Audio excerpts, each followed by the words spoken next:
Mas basicamente você já sabe que existe uma disputa geopolítica, né, pela influência do Irã. Por quê? Vamos lá. O Irã está na zona de influência da Rússia, certo? E também tem muito interesse ali conjunto com a China. Lembrando que o Irã é de maioria xiita, né, que não tem a ver com, então xiita é radical e sunita é de boa. Não, o Estado Islâmico é sunita e existem xiitas que não são tão radicais. Então é uma coisa complexa, mas basicamente o Irã quer se sobrepor inclusive a outras potências islâmicas como a Arábia Saudita, que é sunita, e o regime do Ali Khamenei, é assim que se fala o nome dele, né? Acho que sim. Estava, né, como é que eu posso dizer? A níveis preocupantes enriquecendo urânio, né? E aí falaram, por que você está enriquecendo esse urânio aí, amigão? Não, porque é para fins energéticos, não, é para fim de estudo, não. E aí Israel atacou e aí os Estados Unidos foi lá e basicamente destruiu as usinas de enriquecimento de urânio. Inclusive no meu vídeo eu mostro, cara, é animal como que eles usaram o sistema de bomba. Cara, é muito louco, né? Os caras são foda. E aí o Trump vai lá e dá essa declaração. Vamos lá? Tonight I can report to the world that the strikes were a spectacular military success. Iran's key nuclear enrichment facilities have been completely and totally obliterated. Iran, the bully of the Middle East, must now make peace. If they do not, future attacks will be far greater and a lot easier. Tonight I can Enfim, como eu te falei, abaixa um pouquinho meu fone. Guerras, principalmente hoje em dia, são guerras de propaganda, né? Os Estados Unidos vai lá e mete o pau na mesa e fala, irmão, se esse aí a gente conseguiu destruir, você imagina os outros, né? E, enfim, dificilmente a gente vai ter eu acho, tá? Eu acho que dificilmente a gente vai ter alguma coisa parecida do Irã, porque eles não têm esse poder, né? Líderes mundiais reagem ao ataque dos Estados Unidos contra o Irã. Vamos lá. O primeiro que a gente vai ver é o Abbas Araqchi. Eu não sei como é que se fala o nome dele, não é mesmo? É o ministro das Relações Exteriores iraniano. A República Islâmica do Irã continuará a defender seu território, sua soberania, sua segurança e seu povo por todos os meios necessários. Não há linha vermelha que eles não tenham cruzado. E a última, e mais perigosa, foi ontem à noite. Eles cruzaram uma grande linha vermelha ao atacar instalações nucleares. Só uma coisa importante, tá? Eu não sou especialista em geopolítica, eu nem sou um cara que eu fico estudando e vendo isso com muita veemência, né? Quando eu fiz o curso de geopolítica na época do Reni, eu me encantei pelo curso, e eu ofereci, se não me engano foi em 2019, isso foi muito bom, as pessoas compraram, todo mundo adorou. E realmente é muito bom para você, ele abre a sua mente, né? Eu fiz um novo agora com o Renato, que inclusive tá no ar ainda, assistam a live do Renato e entrem no treinamento, mas existem coisas que são basilares, né? Eu não posso aceitar, não posso achar que seria normal você ter uma bomba de destruição nuclear que pode destruir o mundo inteiro, né? Nas mãos de um país onde basicamente a filosofia é uma filosofia de morte, né? Eu vi inclusive um vídeo do Reni onde ele fala isso. Ele fala, cara, como é que você vai deixar um cara que a ideologia dele diz, se você morrer pela causa, você vai para um paraíso cheio de virgens e isso é uma coisa desejável, como é que você vai deixar na mão desse cara uma bomba atômica? Né? Eu tô sem chat, tá? Como é que você vai fazer isso? É como se eu estivesse numa sala com, sei lá, 100 pessoas e cada um tem um revólver. Só que um desses caras, você vê ali que ele é declaradamente um cara que acha que se você pegar um revólver e matar pessoas numa sala, isso é uma coisa positiva e vai levá-lo ao paraíso. Você vai deixar esse cara com uma arma na mão? Não, você vai tirar da mão dele, cara. Né? Porque ele é um louco com uma arma. Então, basicamente, cara, eu acho que apesar de eu discordar muito do Trump, dessa postura dele, eu sou meio anti essa pagação de pau para os Estados Unidos. Eu acho um absurdo que a gente tenha assumido esse papel de não, deixa que eles protejam o mundo ocidental. Eu acho isso humilhante, eu acho isso horroroso, né? Afinal de contas, quem paga a conta escolhe o restaurante. Eu acho que a OTAN erra demais ao se apoiar tanto, né, no poderio militar dos Estados Unidos para defender tudo. Só pra você ter uma ideia, se você somar o poderio militar de todos os países da OTAN, não dá o que os Estados Unidos têm sozinho. Isso é perigoso, tá? Então eu acho que eu tô falando, o poderio militar dos Estados Unidos, não, eu acho que sim, cara, eu acho que foi uma movimentação acertada. A gente não pode ter arma nuclear na mão do Irã xiita, cara. Vocês vão me desculpar, não acho que deva ter. Tá, e outra coisa, eu falei até no meu vídeo, os Estados Unidos jogou dentro das regras. Destruiu uma instalação nuclear sem usar bombas nucleares, né? E atingiu uma base militar. Uma base de quem tá no game pra isso. Nós estamos aqui construindo uma arma pra te matar. Então você tá no game de ser destruído também. Tá bom? Eu tinha visto uma declaração também, eu não lembro de quem exatamente era, acho que era do vice-presidente, do J.D. Vance, que eles tinham falado que tinham destruído completamente a base, e aí depois, numa declaração posterior, não sei se foi hoje de manhã ou ontem à noite, eles falaram que eles causaram danos severos. Sim. Mas não exatamente destruíram tudo, então acho que eles ainda estão meio nessa zona nebulosa aí. Vamos lá, Emmanuel Macron, presidente da França, após os ataques da noite passada, pediu uma redução da tensão que o Irã exerce...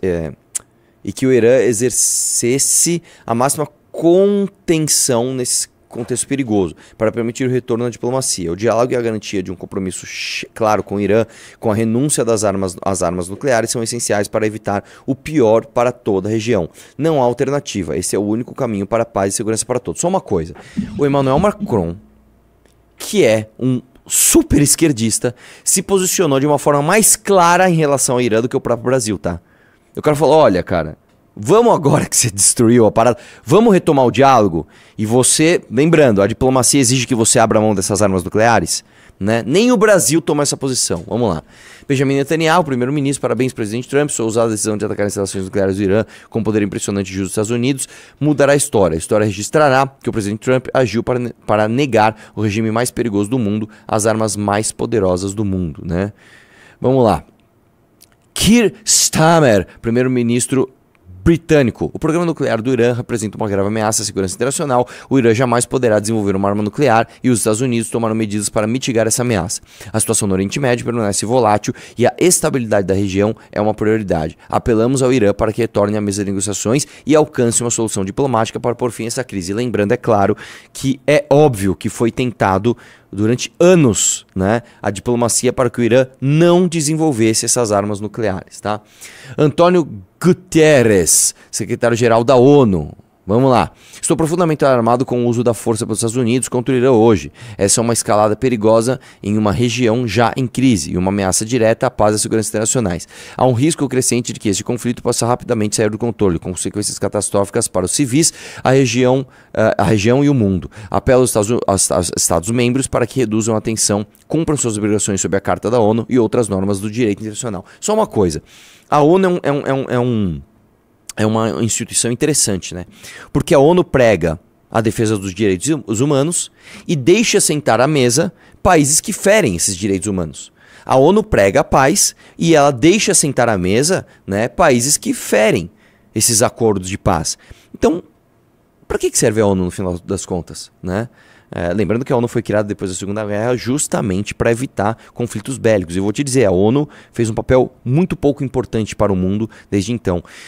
Tem um livro do Steven Pinker, o Novo Iluminismo, onde ele diz que, para você ter uma ideia, a declaração... em primeiro lugar, a eclosão de inúmeras democracias, principalmente no Ocidente, foi talvez o maior ganho antibélico do mundo. Porque a partir do momento que as pessoas que um governo precisa de aprovação popular para estar lá e as pessoas instintivamente não gostam de conflitos armados, você tem uma tendência mundial de que líderes respeitem esse ceticismo das pessoas em relação a conflitos armados e não entre em conflitos armados, né? E uma outra coisa interessante, a própria declaração da ilegalidade das guerras, né? Você fala, contra a lei fazer guerra, parece uma coisa idiota, mas não é, né?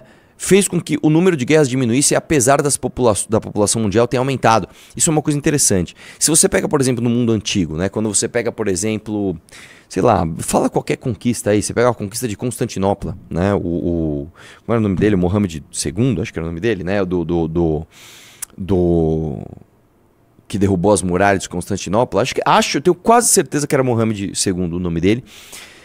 Você vê que ele herdou do pai dele o desejo de conquista de Constantinopla, porque naquela época a conquista era algo legítimo. Você entrar num território, matar aquelas pessoas e conquistar aquele povo, aquele território, era visto pelos líderes e pela população como uma coisa legítima. A minha função nesse mundo é conquistar o próximo, né? E as democracias e a tornada e tornar ilegal uma guerra faz com que no imaginário popular, que também é uma instituição, talvez a mais forte de todas, deixasse claro assim, não, se eu tô aqui no meu território, eu tô bem, eu tô feliz, tô querendo meus filhos, tá tudo certo, eu tenho a minha cultura, e o cara tá lá do outro lado fazendo as coisas dele, não é legítimo da minha parte invadir ali e dominar esse cara. Eu quero estar aqui e eu quero que ele também não me invada. Né? Então isso faz um papel muito mais importante do que a ONU, que basicamente senta com os países que ferem todos os direitos humanos e ouve esses caras tudo. Ó, vocês que matam mulheres e gays, me mostra aqui como eu devo fazer para que o Ocidente respeite os direitos humanos. É ridículo, cara. É ridículo. E mais, tá? Antes da internet, muito pouco se falava sobre isso. Porque nos grandes veículos de imprensa, tomados por narrativas majoritárias, você não ousava questionar a ONU. Assim, sei lá, vou imaginar que eu, criança lá em 1998, né, quando eu tinha lá meus 12, 13 anos, alguém falava da ONU. Não, a ONU é inquestionável. Na minha cabeça, né, de criança, pra mim a ONU era como se fosse o governo do mundo, né? Não, a ONU. Hoje, cara, você vai conversar com uma criança de 12, 13, 14, 15 anos, se ela é um pouquinho informada, você fala ONU, se ela sabe o que é, ela não leva tão a sério quanto a gente levava, né? Porque a internet veio justamente para mostrar que, cara, esses caras são uns palhaços, né?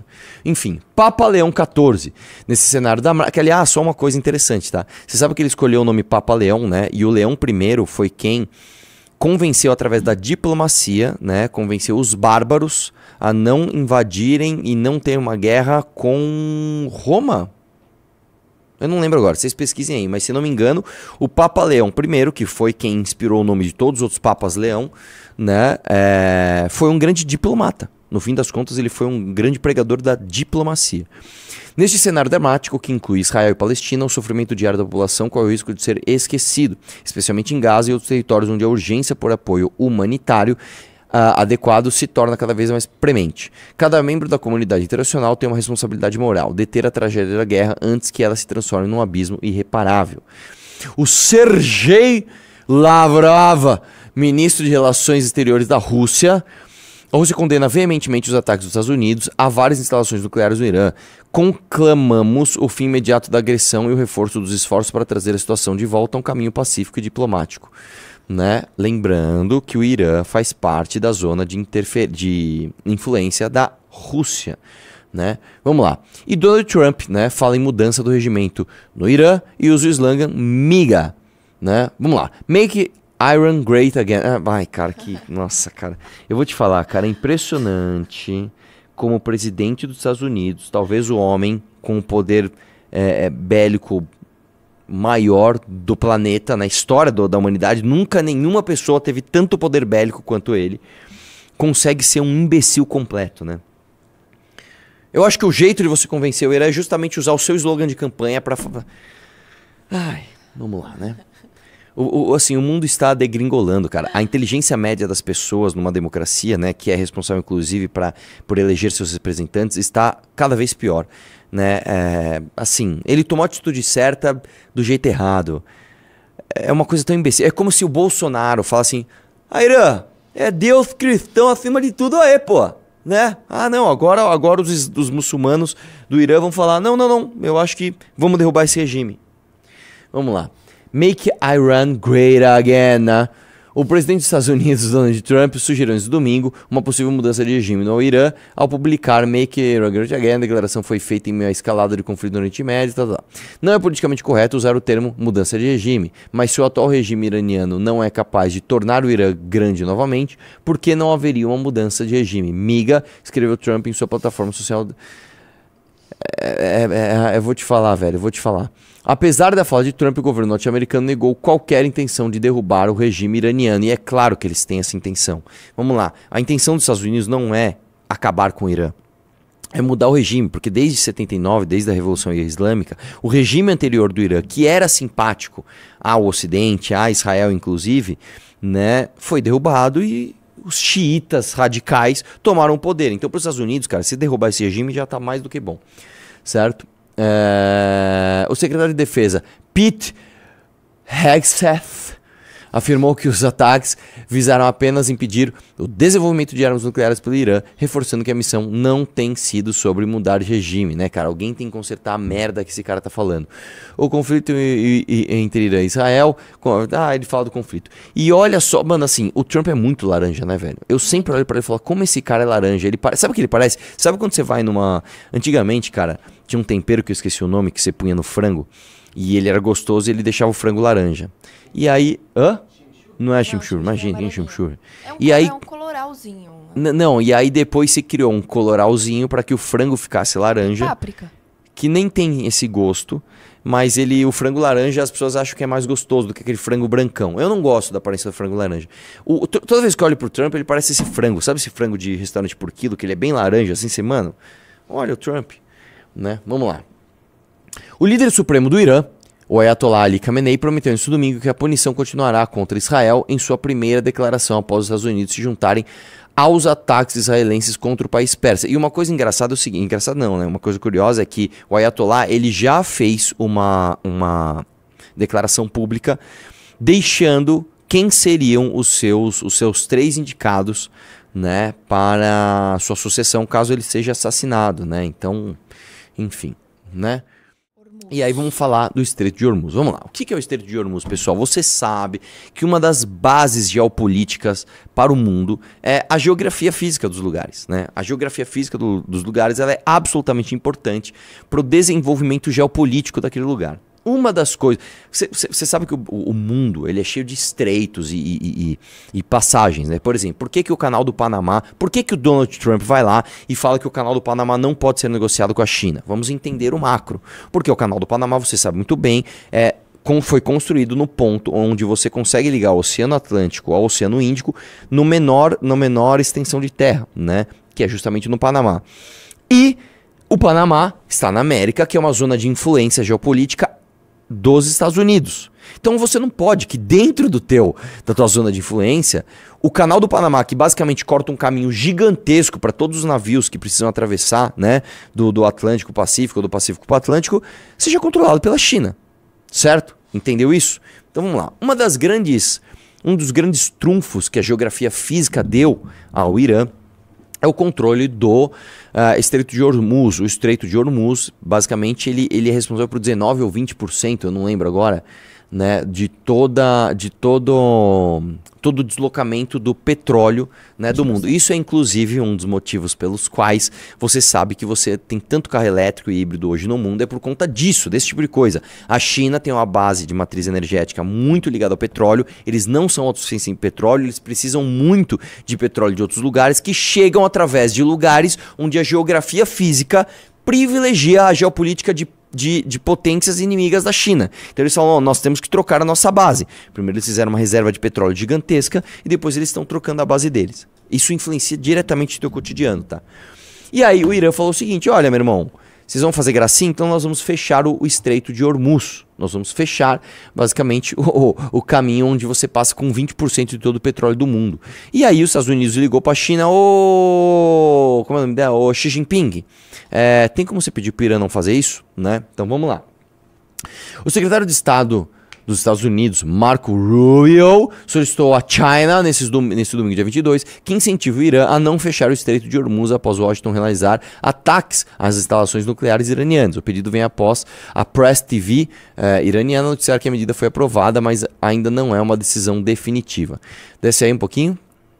O Estreito de Hormuz é um corredor importante de fluxo de petróleo por onde circula cerca de 20% da demanda global de óleo e gás. Fechá-lo seria uma escalada massiva com resposta dos Estados Unidos e outros países, segundo Rubio. O secretário ainda disse que incentiva a China porque eles dependem fortemente do Estreito de Hormuz para seu petróleo. Se fizerem isso, fechar o estreito, será outro erro terrível. É suicídio econômico e temos opções para lidar com isso, mas outros países também deveriam estar considerando. Isso prejudicaria as economias de outros países muito mais do que a nossa, né? E basicamente isso é uma coisa muito complicada. Fazer uma análise boa disso daí, cara, você precisa de um cara que manja de geopolítica e esse cara não sou eu, tá bom? Vamos falar com o Renato Batista depois.